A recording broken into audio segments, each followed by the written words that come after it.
Welcome back. And to those that are just joining, this is the Help Not Harm Summit, and we're so glad that you're with us. As a reminder, please keep sharing, liking, and commenting during today's session.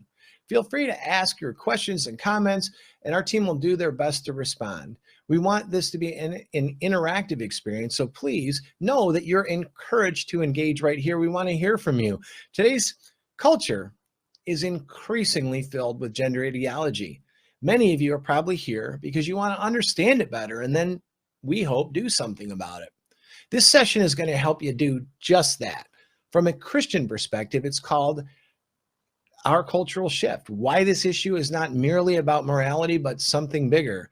And it's led by someone I'm grateful to introduce to you today. John Stonestreet is a personal friend of mine and a colleague. He serves as the president of the Colson Center for Christian Worldview. He and I had the privilege of working together for Chuck Colson back in the day when Chuck was with us. He's a sought-after author and speaker in the areas of faith and culture, theology, worldview, education, and apologetics. John is the daily voice of Breakpoint, a nationally syndicated commentary on the culture founded by the late Chuck Colson. And he's also the voice of The Point, a daily 1-minute feature on worldview, apologetics, and cultural issues. I'd encourage you to subscribe to that. It is a wonderful program. Before coming to the Colson Center in 2010, John served in various leadership capacities with Summit Ministries and was on the Biblical Studies faculty at Bryan College. John has co-authored 4 books and holds degrees from Trinity Evangelical Divinity School and Bryan College. He and his wife, Sarah, have 4 children and live in Colorado Springs, Colorado. And here he is, John Stonestreet.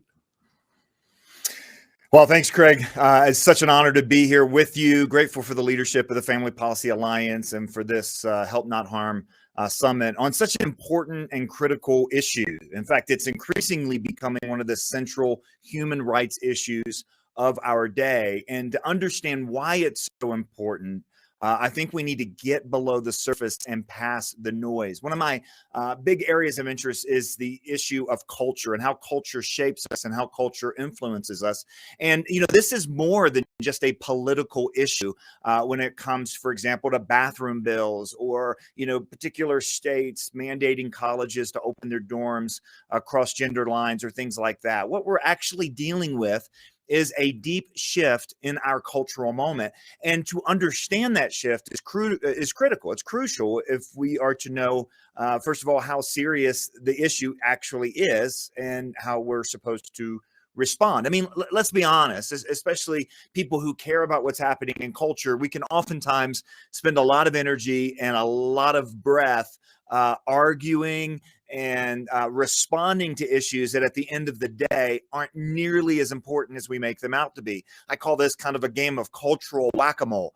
This issue pops up and we try to smack it on the head, and this issue pops up and we try to smack it on the head. A lot of times the intent and the motivations are noble and they're good, but it's so critical that we understand what's happening below the surface so that we know the difference between a cultural issue that is noisy and a cultural issue that is important. Let me say that again. We have to know the difference between a cultural issue that's noisy, which a lot of them are, and a cultural issue that's important.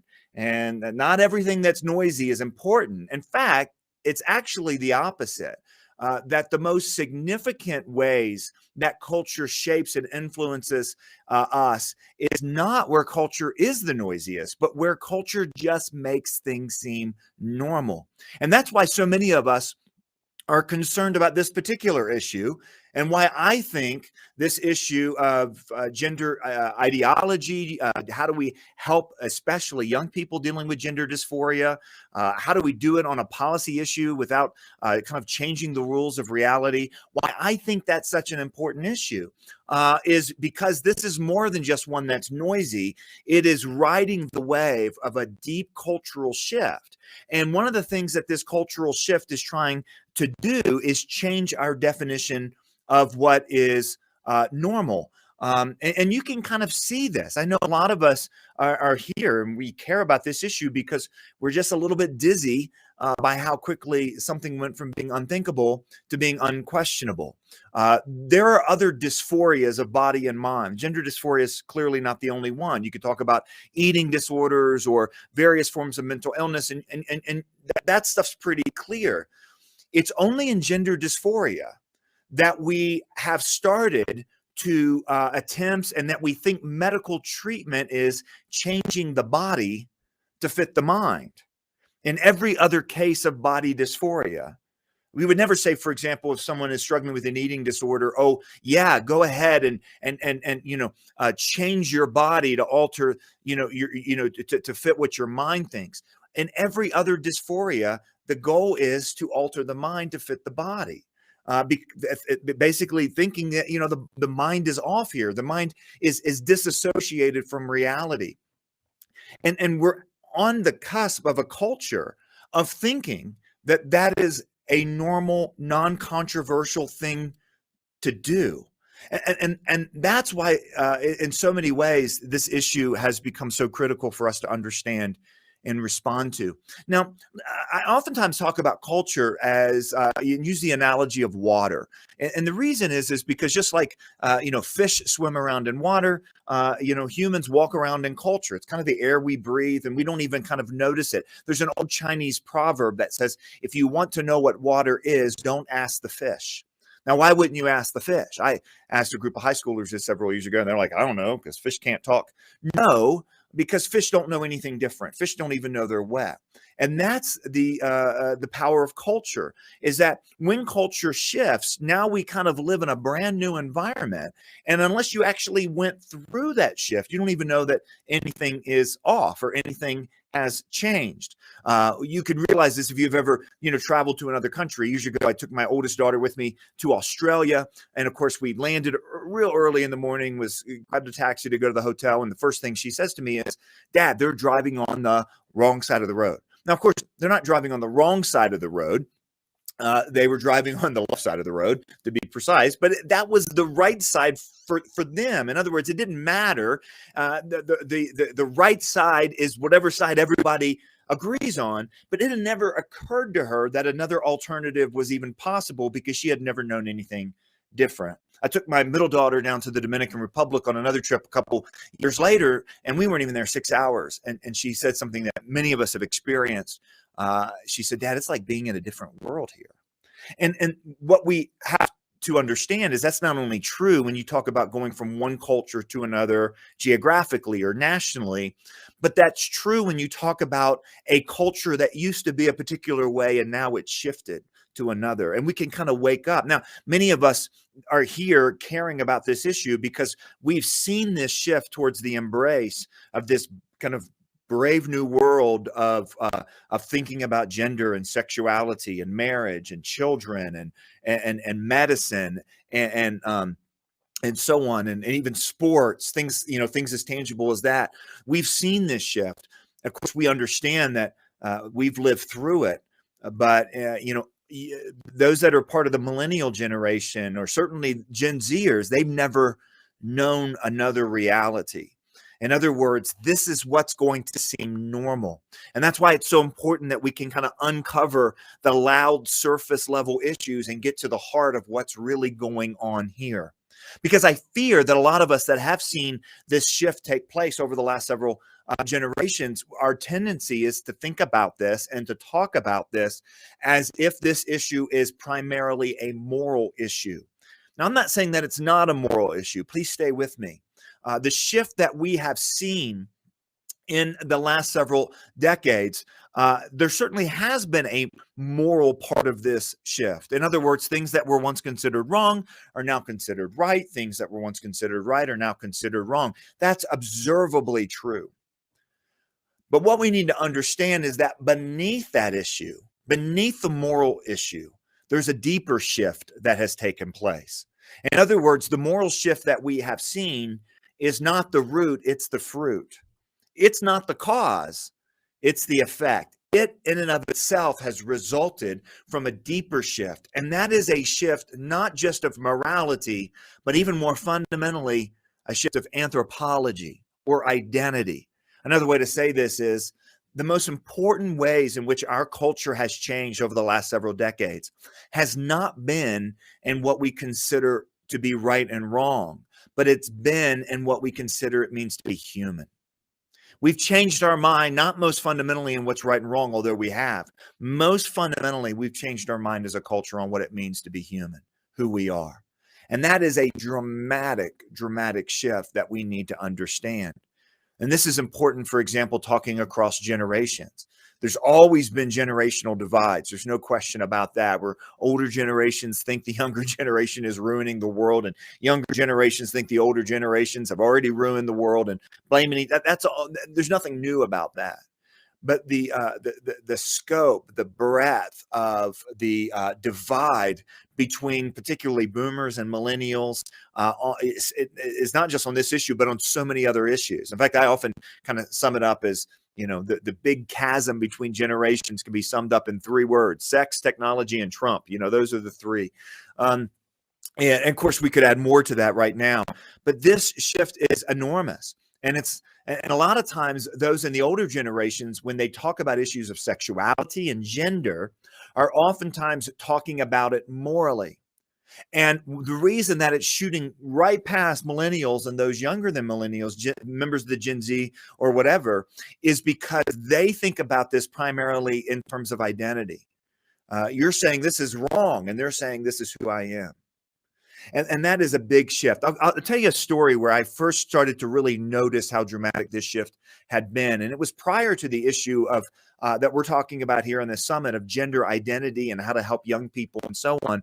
It actually goes back to the conversations on an issue of same-sex marriage. And the first several letters of the acronym, the L, the G, and the B. Several years ago, there was a story that came out of the NBA that was a national and international story, which is unusual for the National Basketball Association. But you might remember it. There was an article that was written in Sports Illustrated by a basketball player named Jason Collins. Very good player, not an all-star, but beloved teammate. People really liked him. He was a solid player, worked hard, and so on. And the cover of the ESPN magazine where this article Sports Illustrated, where this article ran, this was the title of the article: "I'm Black, I'm Gay, and I'm in the NBA." I'm Black, I'm gay, and I'm in the NBA. And he became, with that announcement in that article, the first male athlete still active in one of the big 3 professional sports leagues. If you think NFL, Major League Baseball, and the NBA, he became the first male athlete still active in any of those leagues to announce that he was a gay man. Now, there have been individual athletes like swimmers and divers and, things like that, and tennis players. And there had been, WNBA players that had announced this, but never in kind of these macho sports that are so, such a central part of the American cultural experience. And there was a lot of questions on how this was going to be received and how it was going to be handled. And one of the things that story made plain was that American culture had already shifted on this issue, because if he was expecting a lot of negative feedback, it was very clear he didn't get it. He got a lot of support. NBA players that were currently in the NBA, legends from the NBA's past, all tweeted or texted or gave their support on interviews. The First Lady of the United States at the time, Michelle Obama, tweeted, "Jason, we've got your back." The President of the United States actually picked up the phone and called him and congratulated him on the announcement. In the middle of the announcement, and basically that feedback, but before I go there, basically that feedback, you can pretty much sum it up. You've heard this sort of line in our culture over the last several years. Whenever anyone makes an announcement like this, people say things like, well, finally, they can just be themselves. Finally, they no longer have to hide who they are. Do you hear that identity language in there?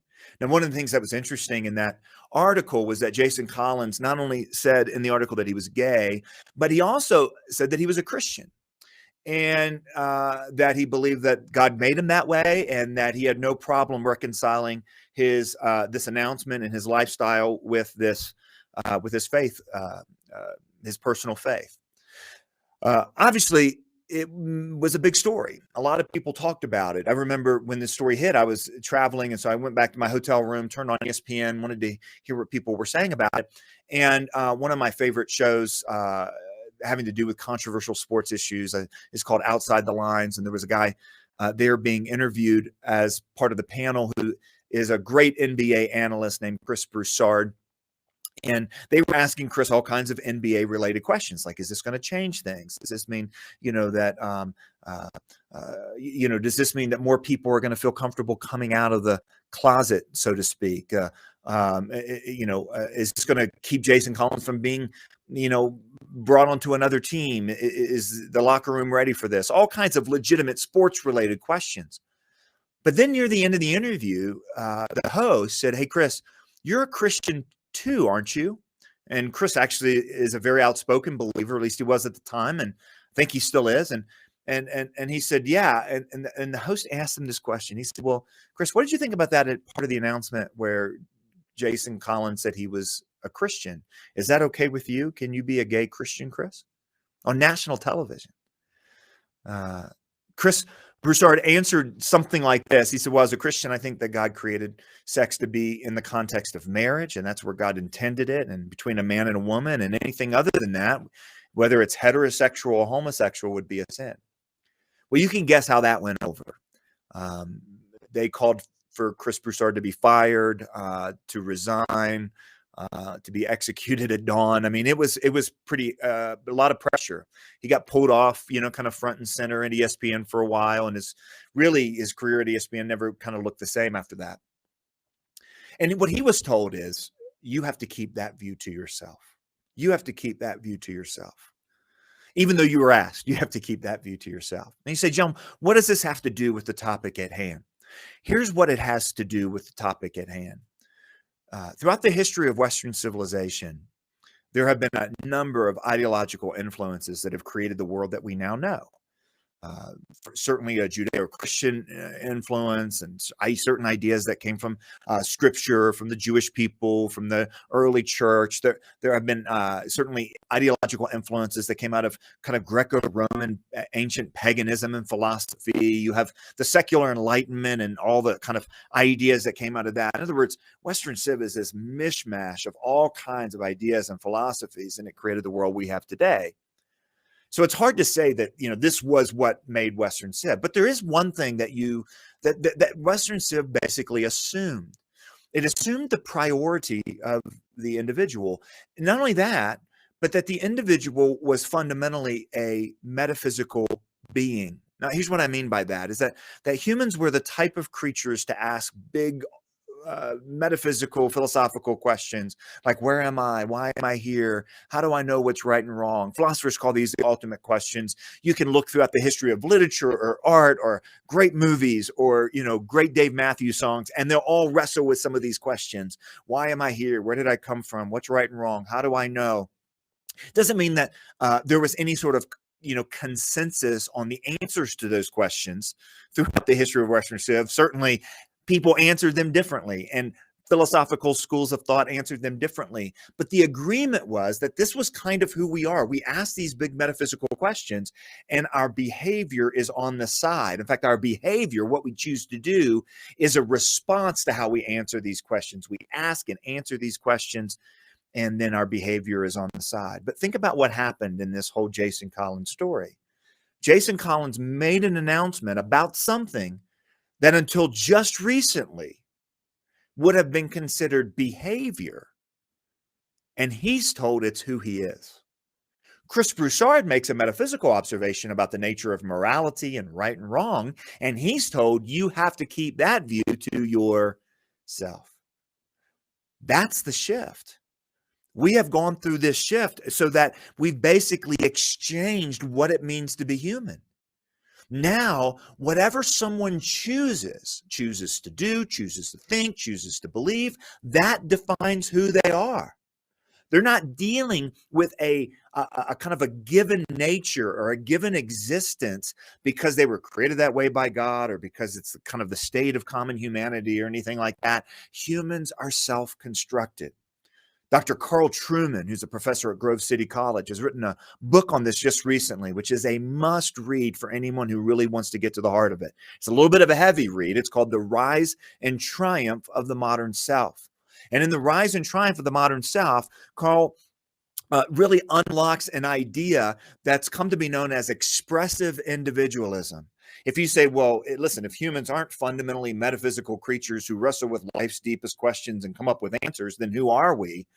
Well, some of the thinkers over the last several decades, have actually, Charles Taylor and others have expressed what kind of is the new view of what it means to be human is expressive individualism.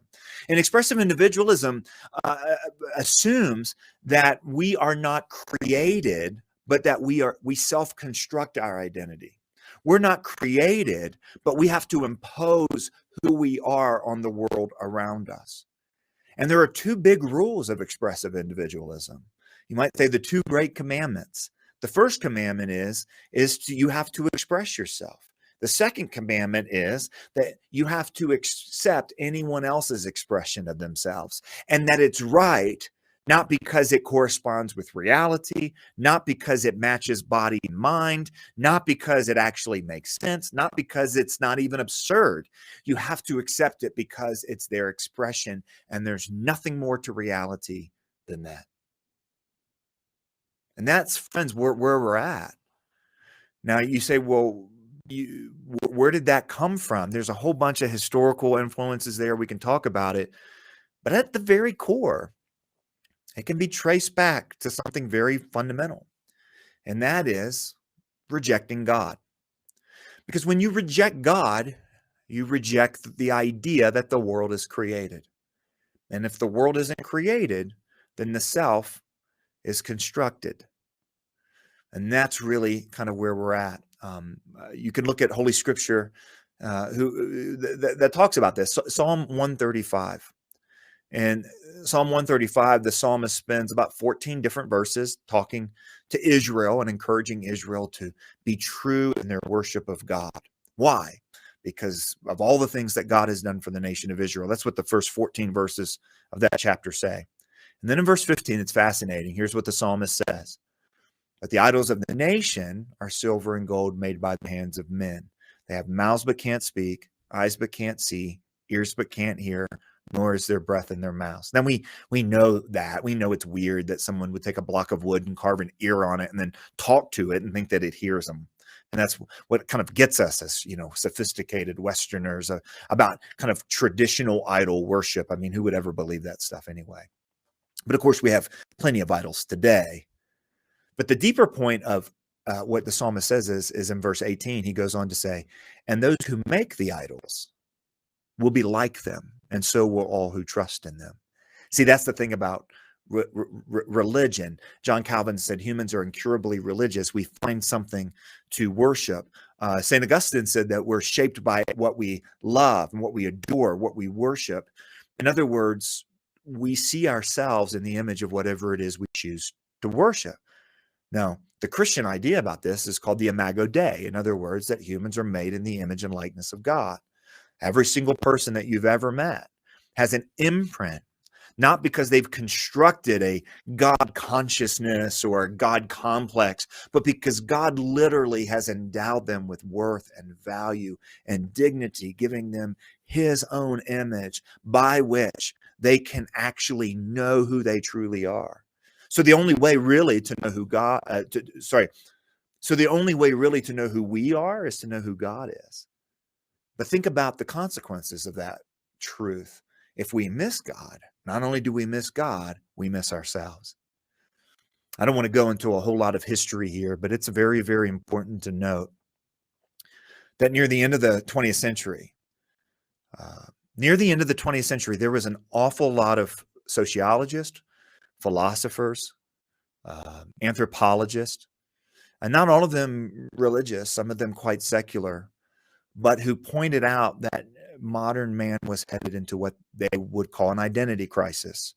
That because so many of the things that defined who we were nationally, in terms of family, kind of in prior to the Industrial Revolution, kind of living with your family and the work being there and school being not that far away, and the modern world just kind of breaking all that apart and fragmenting our lives in so many ways. And of course, the breakdown of marriage and family identity and ethnicity and, mobility and transportation, taking us from out of context into different, there's just so many different things that have changed. And as the world became, as people would say, more and more secular, which was a mixed prediction, wasn't entirely true.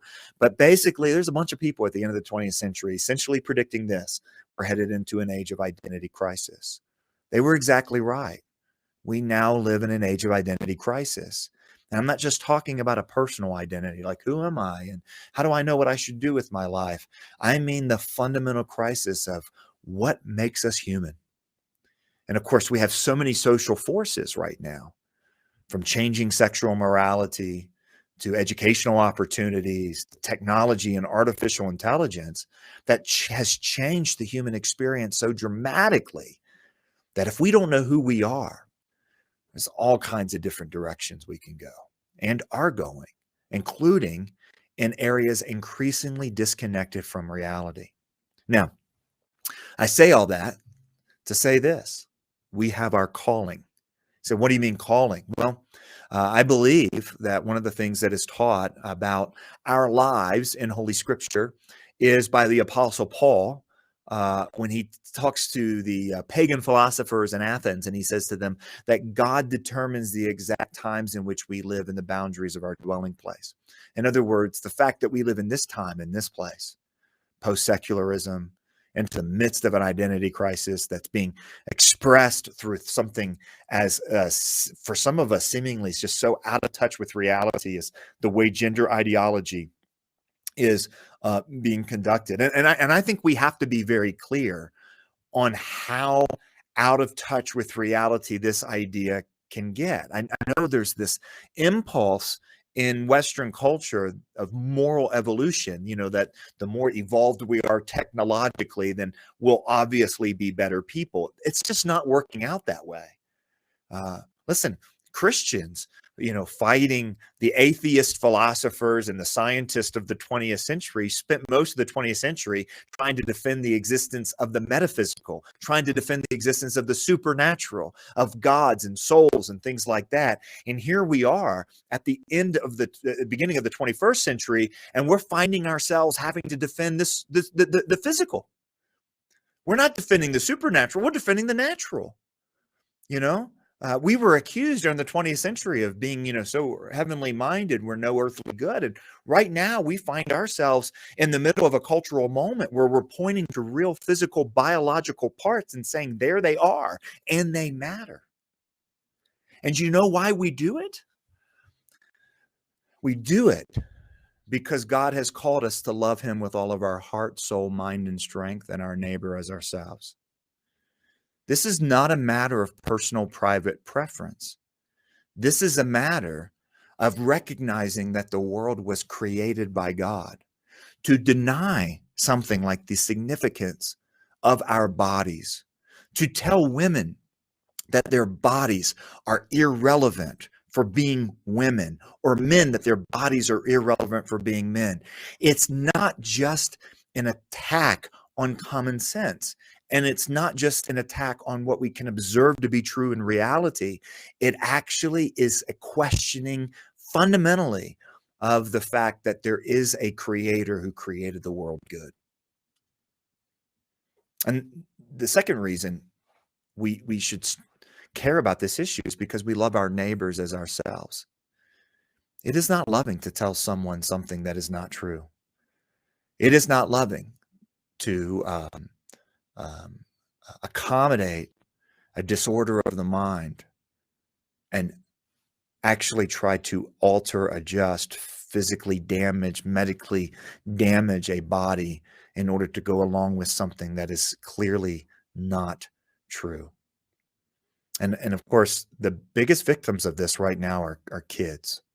There's been a perpetual lie throughout the last several chapters of Western culture what many people point to and call the sexual revolution, in the wake of the sexual revolution. At every chapter, there's been this lie, this myth that's risen to the top.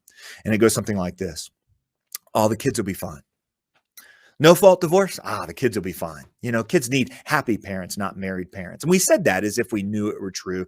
We didn't know it was true. And then now we have the statistics. We know that it absolutely wasn't true, but we said it anyway. Kids don't need a married mom and dad. They just need mom and dad. But then we found out that that's not true.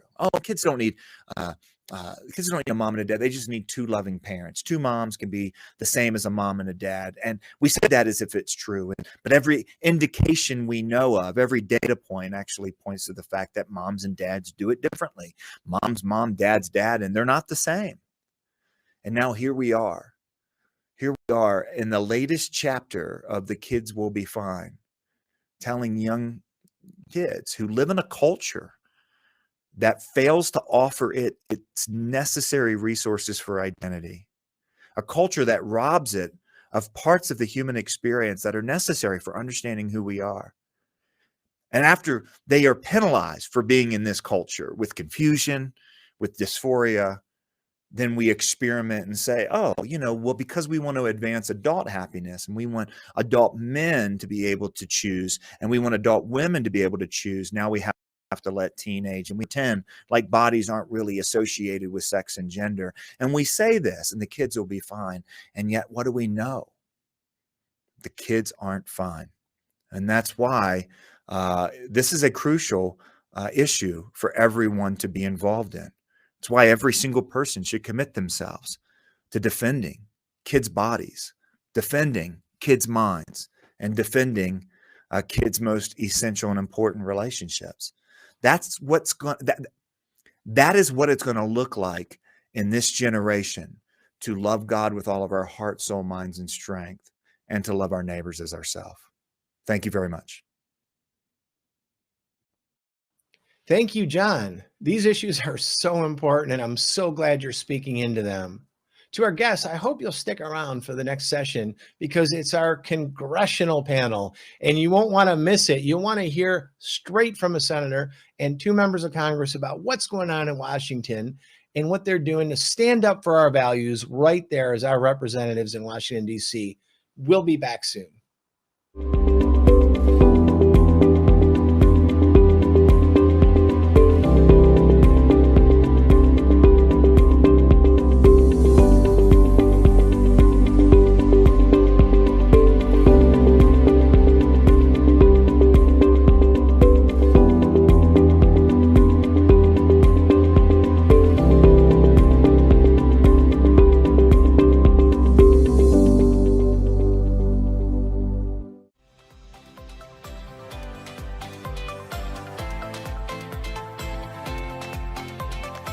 Welcome, I'm Craig DeRoche, and welcome to Conversations with Craig. I happen to be that Craig. First, like to introduce Arkansas State Representative Robin Lundstrom, 5 leaders of amazing state-based organization. Jeff Laszlafi, president of the Montana Family Foundation. He's a great leader in his state. We want to welcome all of our viewers to the show today, where we're going to talk about saving girls' sports laws in America. Greetings, I'm Craig DeRoche with the Family Policy Alliance. Congressman Jody Heiss with us.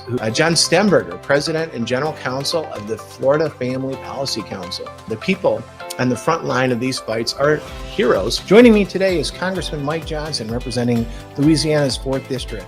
Last but certainly not least, my brother, Gene Mills, down there, the president of Louisiana Family Forum, because this is a big deal. And speaking of that family council in Arkansas, we are joined today by its founder and president, Jerry Cox. Today, we've got a great show for you. So today, we have with us Lane Conzatti. Jim, we're going to talk a little bit today about a controversy that's broken out with the Daily Citizen and Twitter. Today, I have with me Jonathan Saenz, president of the Texas Values. We're so encouraged by your support, standing up for us in that moment. Your work has never been more important than it is right now. So stay strong. We appreciate you so much. God bless.